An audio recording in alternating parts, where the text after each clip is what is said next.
Chapter 3 Resolving the Doubt. One day, Prefect Wei arranged a public vegetarian feast for the master. After the feast, he ushered the master to the seat. Then, along with his government colleagues and commoners, he tidied his dressing, bowed to the master and asked, "Most Venerable, I was so amazed by your teaching. However, there are still some points I don't understand. Could you kindly explain them?" The master said, "Just ask whatever you don't understand. I will explain it."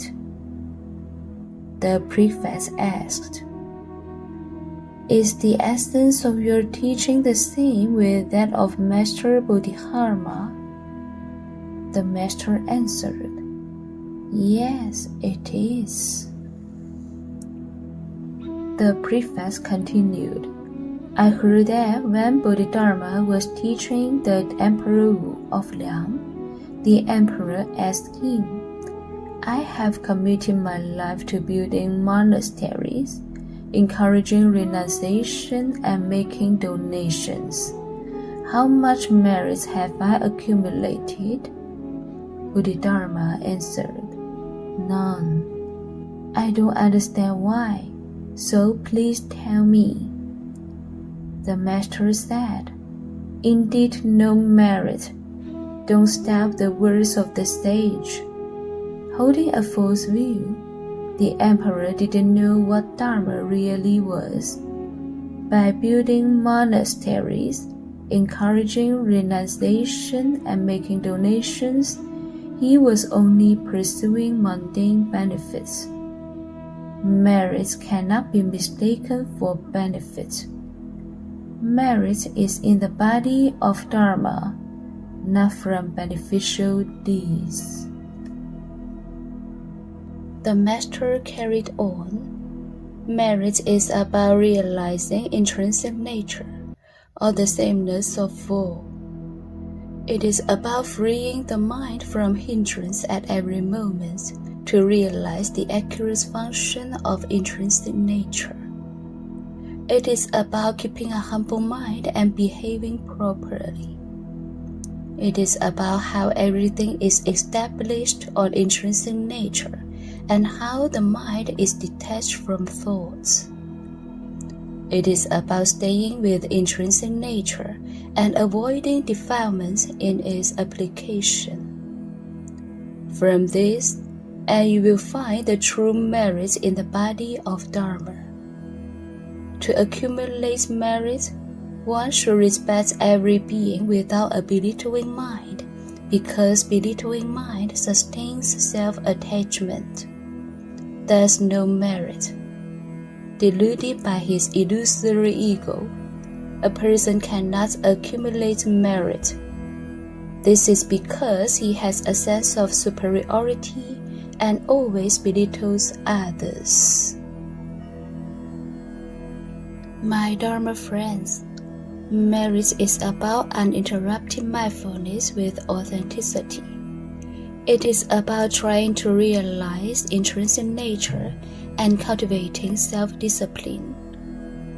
My Dharma friends, merit is to be cultivated through intrinsic nature, not to be sought via donation. This is the difference between mundane benefits and merit. The emperor didn't know this. The patriarch's comments on his deeds was reasonable.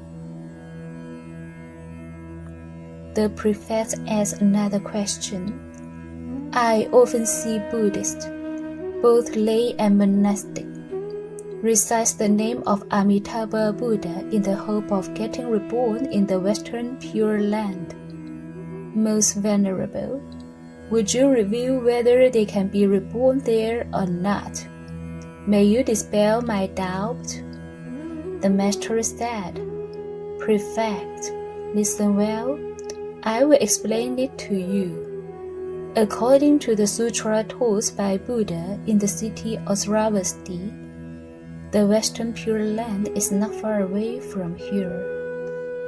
Although it is widely believed that the Western Pure Land is thousands of miles away, this long distance is actually perceived by people with 10 unwholesome karmas and 8 incorrect practices only. It is far for those with inferior faculty, but near for those with superior wisdom. There is only one Dharma, but there are two kinds of people, those who are slow to awaken and those who are quick.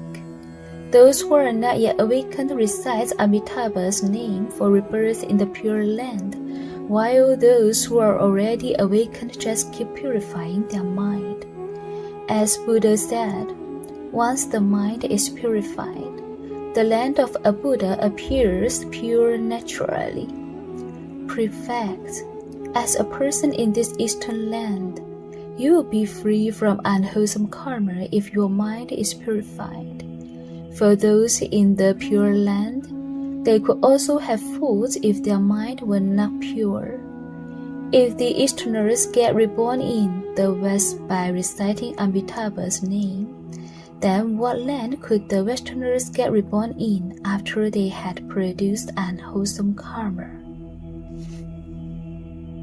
The deluded know nothing about intrinsic nature or their pure land within, so they long for various pure lands elsewhere, whereas for the wise, it makes no difference wherever they are. Therefore, Buddha said, they can find peace wherever they go. Prefect, as long as your mind is free from the unwholesome, the pure land will not be distant. If you have an unwholesome mind, it will be difficult to be reborn there even you keep reciting Amitabha's name. Now, I advise you, my Dharma friends, to eliminate 10 unwholesome karmas first, so that you can make huge progress in your practice.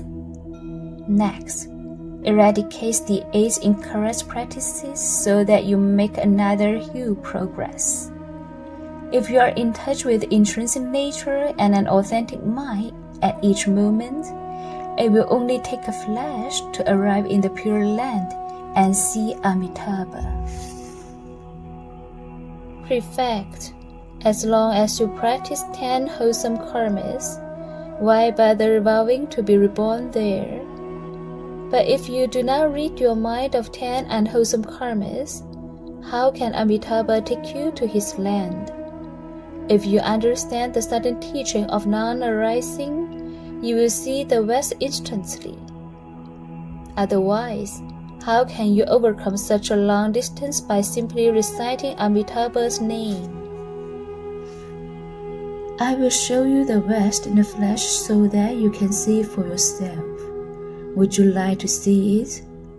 The assembly bowed to Huineng and said, if we could see it here, why do we need to seek rebirth there? May Most Venerable show it to us. The Master said, everyone, your physical body is like a city, and eyes, ears, nose, tongue, and tactile faculty, the gates. There are 5 gates outside, and there is another inside, the mind. The mind is the land, and intrinsic nature is the king who is dwelling in the land. When intrinsic nature is present, the king is there. When it is absent, so is the king. Intrinsic nature sustains the body and the mind. Without it, the body and the mind start to decay. Seek Buddhahood within, not elsewhere. Those who are ignorant of intrinsic nature are ordinary beings, while those who are aware of it are Buddhas. The very compassion in you is Avalokitesvara, the Bodhisattva of compassion, and the joy and equanimity, Mahasmaprata, the Bodhisattva of great power. Your very purified mind is Sakyamuni Buddha, and your authenticity Amitabha Buddha.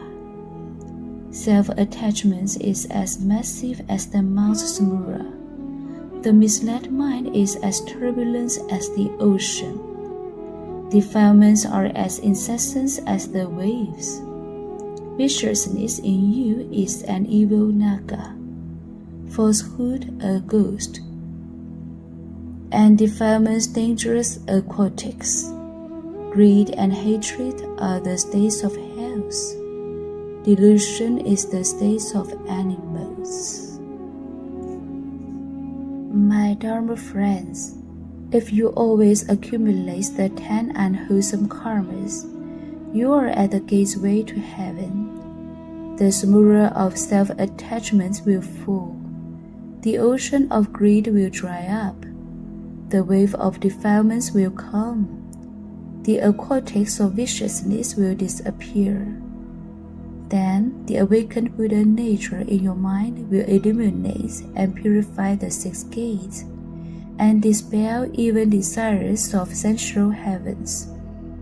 The illumination of intrinsic nature can instantly eliminate 3 poisons and hell-bound karmas.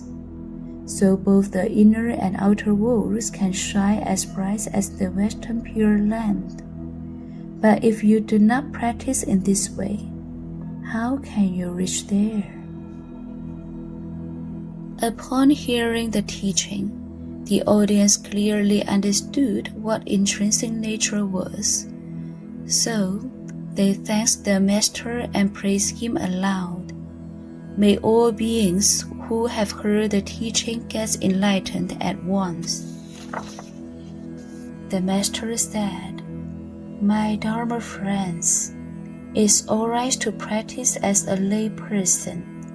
You don't have to join the monastic order. A lay person who practices properly is like an Easterner with a wholesome mind, while a monastic who doesn't practice is like a Westerner with an unwholesome mind.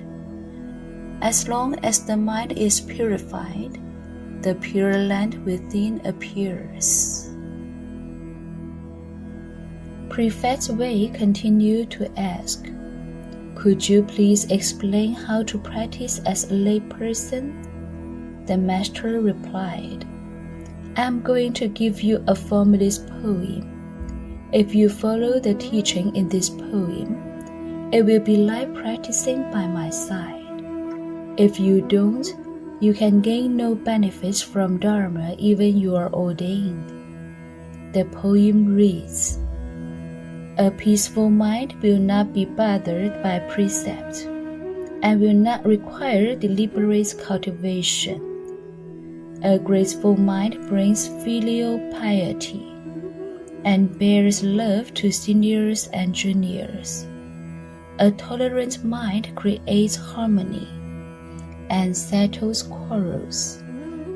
If drilling woods can produce fire, a lotus is bound to grow out of mud. Good medicine tastes bitter, and frank advice sounds harsh. Wisdom comes from correcting mistakes, while hiding them betrays your shortcomings within.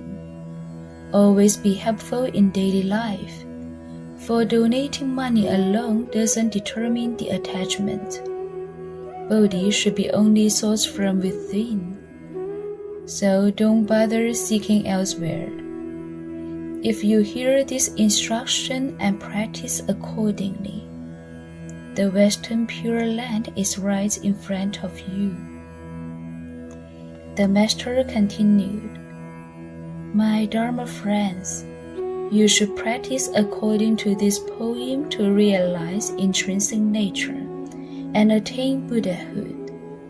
Dharma does not wait for anyone. The discourse is over now, and I will go back to Caoxi. If you have any question, please come and ask.